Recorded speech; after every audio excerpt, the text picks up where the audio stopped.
غټ اسباب د ژوندانه پاتې کېدو غټ اسباب د ژوندانه پاتې کېدو زه چې تلم مانه هغه پاتې کېدو ما که هر څومره په غېږه کې راټول کو خیال مې بیا هم په دې عمره پاتې کېدو چې یې وویل چې ځمه نو بس لاړو چې یې زړه نه و نو نه پاتې کېدو په سوالو مې یې پروا کله کوله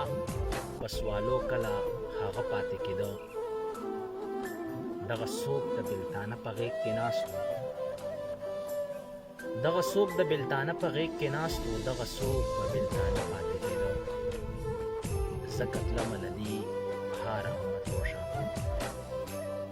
زه کتلمه له دې هاره هم مدهوشه په دې هار کې مانه